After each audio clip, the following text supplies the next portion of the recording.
Hey YouTube, welcome back. Welcome back to my channel, Twisty McFisty's Garage. My name is Krista. You call me Twisty. I like to think of Twisty as my street name. So if I ever had to go on the run and I had to live life on the streets, that would be my name, Twisty McFisty. But welcome back. Last time we were talking about when I died after having a heart attack. And I had mentioned about survivor's guilt. Immediately after having something so traumatic happen, you don't even realize how hard it is to be alive. I remember thinking kind of like, oh, I'll bounce back. This will just be no easy peasy, no big deal. Yeah, that's not how it was. With all of the multiple attempts to save my life, the CPR, my sternum was broken. My ribs were broken. And it was quite honestly one of the most painful things I've ever been through was the aftermath. All of the events leading up to the heart attack, I like I said, I had like a pain here, but it was a numbness. It wasn't even a pain. Yeah, it wasn't pain. That's not even the right word to describe it. It was a numbness. I don't really remember the day before the heart attack. And then, of course, I'm in a coma for 3 weeks under heavy sedation. I don't have any memory of any of that. But once I woke up, it became, the reality of, fuck, I had a heart attack? How the heck? And I didn't really fully understand how grave everything was. I think the first time I met the OR doctor the cardiologist that saved my life, on the operating table, he literally, saved my life. First time meeting him, it was just, he was very cold, matter of fact, and, I saved your life. You're very lucky to be alive.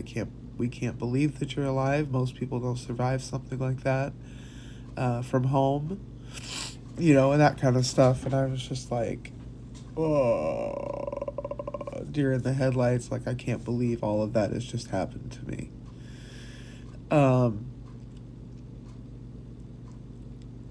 Once I got home and the drugs from the hospital wore off, it was really just kind of the realization of, oh my God, I am in so much pain. I was out of breath. I had a breathing thing that I had to use to try to build my lung capacity again. And you would think that having something like that traumatic happen, that you would be like, okay, I'm gonna straighten my life up and I'm gonna do everything right, and I'm gonna make sure I stay alive. You think that that's what would happen. But I had, some other things happen to me. The most major, the majorist? No, the most major. Whatever. The biggest thing that happened to me was actually my sister-in-law getting cancer. Her cancer diagnosis came, I think, 4 or 5, 6 months after I had my heart attack. So after I died, and then I got to live. My sister-in-law gets diagnosed with pancreatic cancer, stage 4, and it was over pretty quick. I remember getting to see her My brother was kind of taking her on a farewell tour of sorts. I know it's kind of grim to say it like that, but that's what it was. And I remember just sitting there across from her, and she looked just terrible, Sitting across from her and thinking, why is she, why, why, why does she have to die? Right? Why her? Why me? Why am I still here? What special thing about me makes it so that I'm still here? And that's called survivor's guilt. I'm not sure if any of you have heard about that, but it's really having the guilt of, why am I here? Why am I still living? Why are all these other people dying, right? But why am I still here? And I didn't have an answer for that. Probably say for 8 years. Sat there, depressed, got myself a fun binge eating disorder, BED.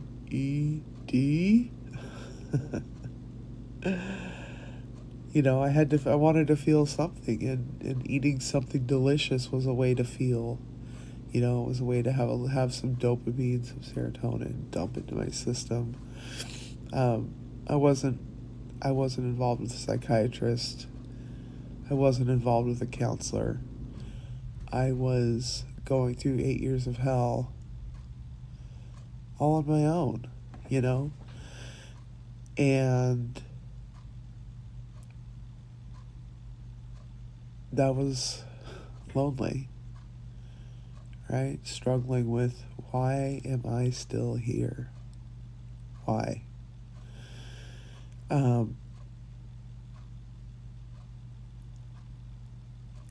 It took me until my next hospitalization, which was in 2020, to kind of have the beginning of an epiphany of, I'm still here because there are people in this world that I haven't met yet.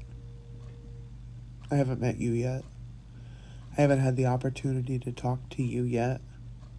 You haven't had the opportunity to meet me, right?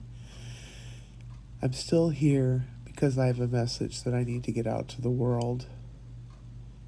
Shoot, not even stop being grandiose.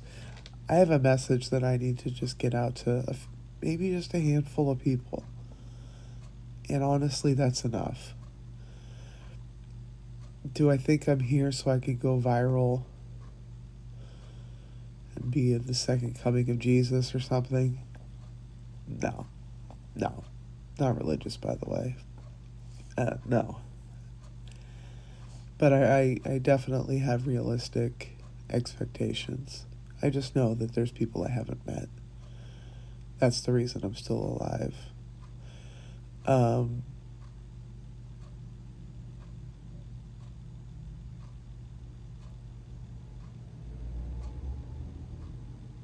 I want to thank you guys for watching. I really do. This is a hard subject for me to talk about, and I know that I'm gonna have more to say about it, especially if there are people in the comments that have questions. So if anything that I'm talking about sparks something in you, leave it in the comments. Is there something you want to know? I got you. I definitely would love to talk more about it, but I think just right now in the moment, I'm not really sure what to say.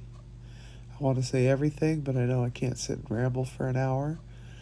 So if there's something you want to hear more about, please just leave it in the comments. If you're a first-time watcher, I hope you subscribe. If not, hey, no worries. Give the video a like. Thank you for your time, and I hope you have a great day. Bye.